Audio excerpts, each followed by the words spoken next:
Namo tassa bhagavato arahato samma sambuddhassa.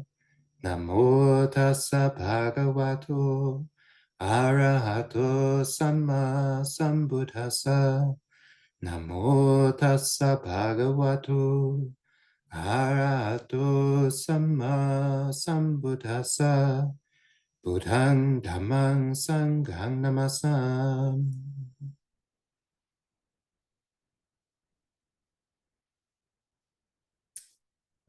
Good morning, everybody, and welcome. We're beginning a day-long retreat. So we'll be practicing together, and as always, sadhu, sadhu, sadhu. It's very good to see you taking the time and setting aside a Sunday. And it's not just an effort that we make, is it? You also have to make arrangements with the people around you and even the animals around you and get their cooperation to be able to set aside a day like this. So there's a lot of ways that our practice kind of draws others in. And that's wonderful. Yeah. This is what we mean by merit. Everybody gets to benefit when somebody makes an effort. And today is particularly special because we get to cover a topic which, unlike many of the topics we've covered on our day longs, where somebody finds a word that they find really interesting, and it turns out it's only like it only shows up twice in the entire Pali Canon, and then we get to, dig up some references and try to explain what it is. Well, today we're covering the topic of Nirodha, or cessation, which is the third noble truth. So this shows up in the Pali Canon a lot. In fact, you could open one of the book of the Nikayas and just randomly open to a page, and you're probably on a sutta that will contain the word Nirodha somewhere in it. There's a couple of very popular places where Nirodha, cessation, comes up. Notably, the third noble truth, right? The third noble truth goes, Yo tassa yeva tanhaya asesa viraga nirodha sankara nirodo chago patinisago muti analeo. Did I add in that sankara? Well, we do dependent origination every day. Well, that's the second one, dependent origination, which is also very commonly chanted. Avijja nirodha, sankara nirodha, vijnana nirodho, and so on, so on. So in dependent origination, we have ignorance conditions volition conditions consciousness, but then we always do the reverse order. Always say, with the cessation of ignorance comes the cessation of volition. With the cessation of volition comes the cessation of consciousness, and so on and so on. But to go back to the third noble truth, and break it down, it's one of the noble truths. And when it is the noble truth of Nirodha, cessation. So it has the name of this word that we're going to be looking at. And it is specifically in the third noble truth dealing with craving, tanha, thirst, desire, which is ceasing. And the third noble truth goes with the cessation of that craving, which the Buddha talks about in the second noble truth. And he uses the word asesa, which means without remainder, without residue, without crumbs. And then he says the giving away of it, the freedom from it, complete independence from it. So the Buddha is reiterating, it's not just that it went away, but that you're completely and utterly and without remainder, without residue, liberated from that thing. And so the Buddha uses the word Nirodha in two basic ways in the Pali Canon. One is it just shows up as a basic concept of things ceasing, ending, being destroyed, obliterated, completed. And that can be applied to just about anything. The Buddha also tends to use it in this way with craving, or towards the noble truth, the destruction of basically the causes of suffering, in which case it often shows up in a list that goes disenchantment, dispassion, cessation, which is usually followed by vimutti, freedom, and the knowledge of freedom. Yeah, and this shows up again and again in the suttas. When the Buddha is talking about enlightenment, often it is preceded by disenchantment and dispassion. It goes through cessation, like the cause of craving has to actually cease for you to be free of suffering. And then it goes to the actual experience of liberation, the complete separation. Yeah, and this concept of cessation, which I will keep saying cessation, and there's no way to stop it, but we will talk about why this is not a great word for this concept. We'll get to that in a minute, but also to acknowledge that I tend to lean towards tradition. So we started saying cessation, and cessation is technically it's a pretty accurate translation by the book meaning of it. It just misses kind of how it lands in the mind. Yeah, but when we talk about cessation, this is what we're looking at. This is the crux of the matter, and this at this very moment in meditation centers across the Western Hemisphere right now, because it's daytime is starting, but really all over the world, people are sitting down to meditate. People are in these meditation retreats. They're off in meditation cabins. They're sitting down in meditation groups, and they sit and they meditate. And I've met people who can practice for 10, 20, 30 years. And at the end of it, just get kind of disillusioned and be like, what was that all for? And then go off and be a Christian and just be like, isn't it so great? I have somebody who'll has my back. Yeah, will just love me no matter what. And I don't have to do anything. I just have to believe. And that's all well and good. But then the question can arise in those people who are still in that meditation phase, like, how did that happen? What vitamin were they not getting from this practice that they could have just kind of wasted away and went off? And what we find is the other three noble truths can be pursued and understood and really, even to some degree, abandoned. But if we don't have a personal experience of cessation, if we don't understand cessation and what it means in the context of the Buddha's teaching, then we will never know for ourselves what it is this teaching is for. But at that moment where we understand cessation, where we understand the end of something, the remainderless, residueless end of something, then we no longer need other people to tell us what this practice is about. And when one attains to actual strong faith in the Buddha's teaching, such that they really can't be talked out of it for the rest of their lives, they're going to, in some way, try to keep developing their understanding of this. It is because of cessation. Now, in some ways, people see this as a huge, shining light moment of revelation. But as we'll kind of look at today, it's more essential than that. And it has to be more continuous than that. You're not meditating hard every day, focusing on the breath, trying to drown out thoughts, hoping that someday you will have a bright flash realization of cessation. No, in order for your meditation to produce the wisdom that will free you, you have to be looking at cessation constantly. You have to be attending to it, thinking about it, and realizing it, which is our duty towards this noble truth. With that said, it's a bunch of my words. Why not use a couple of the Buddha's words for a moment? We have here, I will share this for everybody. Okay, this is coming from Sutta Nipata 3.12.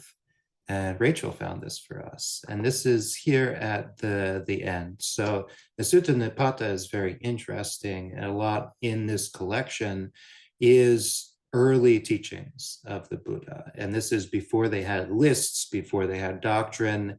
It's kind of the Buddha forming those lists. He's forming those doctrines, but he's speaking off the cuff to just people. There is no Buddhism yet, but there is a Buddha and there is truth. And so he is trying to explain it. And this is the place where we find some very relatable expressions of the teaching. And this is one right here at the end of this collection of teachings here. And the Buddha says in verses, he says, sights, sounds, tastes, smells, tactile sensations and ideas, the lot of them, they're likable, desirable, and pleasurable, as long as you can say that they exist. For all the world with its gods, this is what they deem happiness. And where these things cease is deemed as suffering for them. The noble ones have seen as happiness the ceasing of a substantial reality. This insight by those who see contradicts the whole world. What others say is happiness, the noble ones say is suffering. What others say is suffering, the noble ones know as happiness. See, this teaching is hard to understand. It confuses the ignorant. There is darkness for the shrouded, blackness for those who don't see. But the good are open, like light for those who see. Though closed, they do not understand those fools inexpert in the teaching. They're mired in desire to be reborn, flowing along the stream of lives, mired in Mara's sway. This teaching isn't easy for them to understand. Who, apart from the noble ones, is qualified to understand the state? Having rightly understood this state, the undefiled become fully extinguished. And extinguished is Nibbana. A simple verse. So the Buddha is saying that something happens when one starts to get this teaching, and that something spins around in the mind. Whereas before we looked at things providing our happiness. I got this thing, therefore I'm happy. This thing happened for me, therefore I'm happy. This thing is going to happen, therefore I am excited. Something changes in the mind when we start to see suffering and the cause of suffering. We start to see how it wraps its tendrils into all the various aspects of our life. And we begin to see that things are heavy, things can be a burden. More things usually means more complexity, more suffering, just by their very nature. And we start to yearn for peace. So that there's only one place for that to be found. There has to be less of these burdensome things. And as we start to understand that as the sources of our suffering begin to cease, begin to disappear, there is more peace. And with more peace, there is more room for happiness, which is the absence of suffering. And more the mind will start to incline to look for cessation, to the point where a person who has understood or even just glimpsed Nibbana will be able to perceive cessation all around them. The average person will be like, oh, there's so much happening. But the noble one will say, but there's so much not happening. And it's wonderful. It's absolutely delightful. Yeah? Because you can have lots of stuff, but no matter how much stuff you have, you will never equal the amount of not stuff that is present. Yeah, and that's something we can always turn our mind to. That said, let's address the elephant in the corner, which is this word, Nirodha. And what does it actually mean? Because it gets used in a lot of technical ways. And if you've seen these technical ways, like independent origination, be like, okay, well, I guess I'll get this when ignorance ceases, causing sankharas to cease. And when sankharas cease and therefore consciousness ceases, when all that happens, then I will get this. It sounds out there. But yeah, it's actually it's more straightforward. This is something that's happening all of the time, and it's the breaking point of whether or not we get what this teaching is for. So let's really get this word Nirodha. Yeah? So the tradition is we use cessation, and this is a good word. So the Buddha, in the Buddhist time, let's set the scene. Say you have a courtyard of a palace, yeah, and in this courtyard of the palace, you have a palm tree. And as the palace begins to grow and expand and new wings are put on, suddenly you realize the palm tree is in a really bad spot. It's blocking traffic, it doesn't match the current layout of things. And so you decide you've got to get rid of this palm tree. The nature of palm trees is you just cut it off, it's going to spring up again and you'll have a whole new one. So cutting it off and making a stump is not good enough.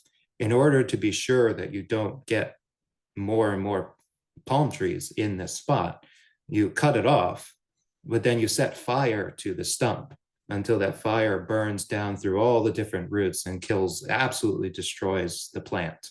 And then what you've got a lump of charcoal basically sitting in the middle of your courtyard.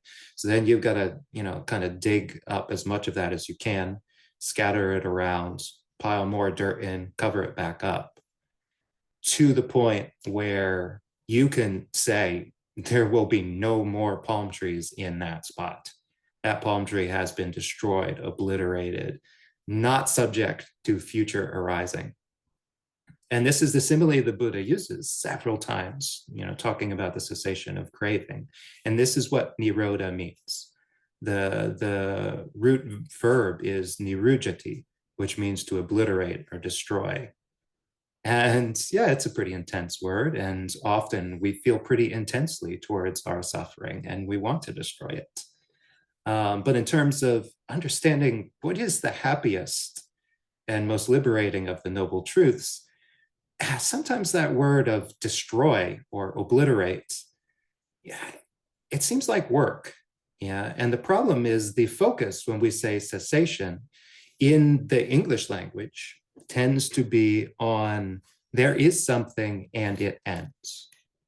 Because we are beings moving through time. Yeah, we mark things happening by the flow of time. So I will try to do this. I've got to do it in reverse, but I will try to do it. So when we say cessation, we think there is an orange line, right? There's an orange line, there is an orange line, and then it ceases, right? And we can mark the point that it ceases, yeah?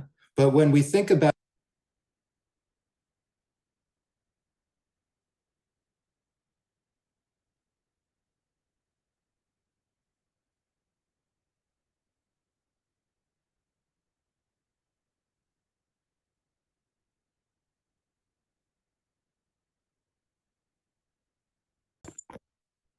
okay. I'm back. You can hear me? Yeah, I could make a joke about my connection ceasing, but let's just carry on.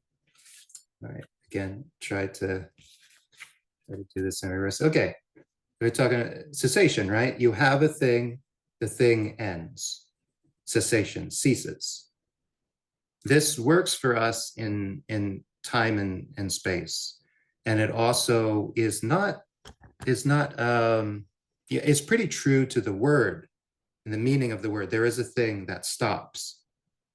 But the relationship in the Pali language to negatives is a bit different than in English.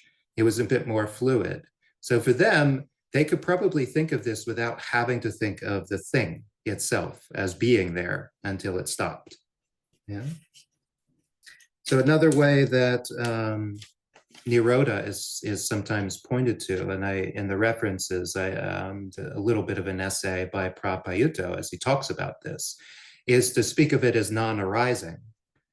So this is what we're really getting at. It's not simply that there was a thing and now it stopped, but what we're looking for is the fact that it's not showing up. Yeah, we're looking to that place where, oh, there could be a thing here, but it's not here.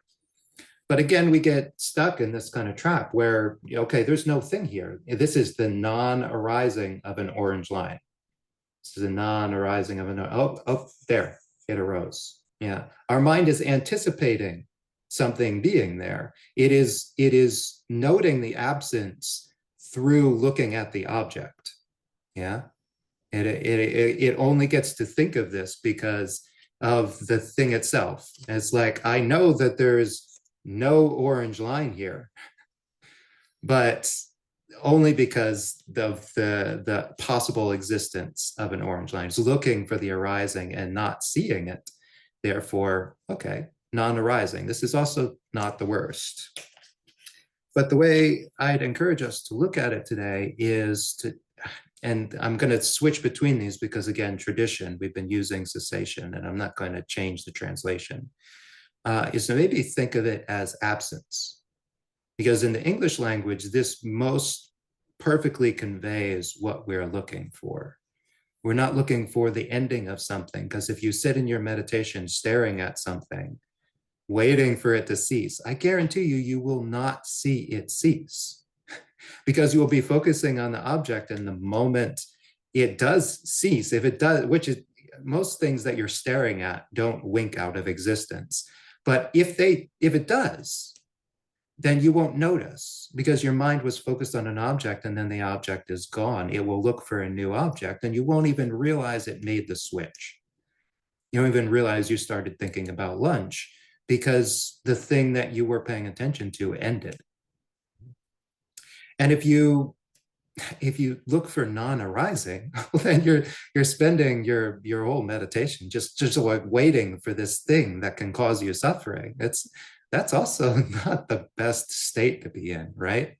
I mean, you might as well just have the state. At that point, you'd be like, oh, I can't wait till this thing arises so I can stop looking for it and anticipating it. That'll be a relief. Yeah. But when we talk about absence, talk about the absence of craving, the absence of suffering, the absence of desire. Well, this is the absence of an orange line. Yeah, we're not looking for emptiness. We're not looking for nothing. We're just looking for all of the things that are not the orange line. There is stuff in cessation. It's just there's not that thing that was there. And so your mind can have objects to look at. Your mind can have objects to contemplate. But it will be able to do this in order to process what isn't there. It'd be like, all of these things are not orange. They are not orange lines. Look at all of the things that are not orange lines. All of these things are not dependent on that. The things that cause that to happen are not causing it to happen right now. It's gone. And we say at that point, it's obliterated. And there's no remainder because, in my little doodle, there's no orange line. Just, it's not behind the house. It's not hiding. It's not buried under the dirt waiting to, for one of those people to trip on it. It's gone.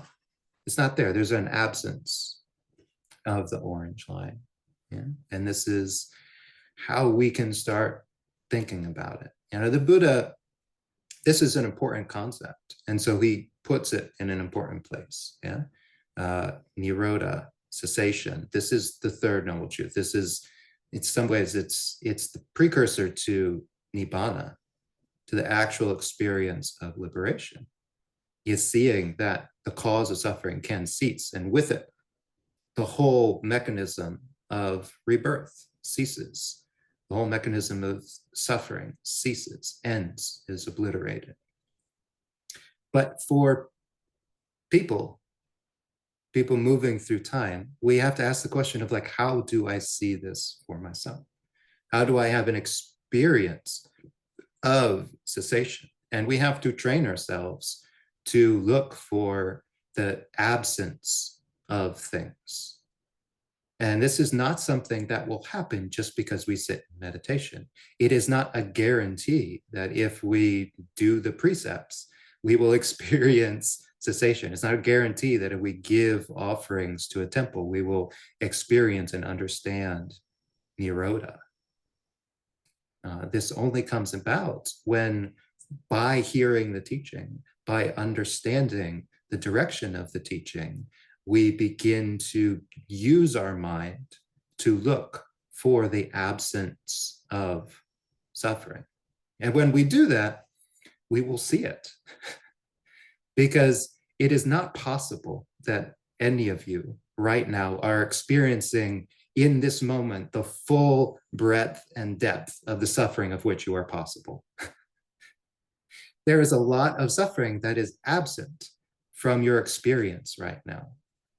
And just taking a moment and looking at that and understanding that gives you an understanding of, oh, to that degree, I am happy. To that degree, I am relieved. To that degree, I am safe. All the different things that are not present right now, all the different kinds of suffering that are not present right now. We've been talking a lot about faith and overcoming doubt and, getting an experience of the teaching and getting grounded these last couple of months. And this is one of the best ways to do it. Looking at the ways that suffering ends and what is still here when it does. We're not staring off into a void. We're looking at all of the components of life that just keep going based on their own causes and conditions, even when craving, clinging, attachment, and identification have ceased, have ended, are no longer present.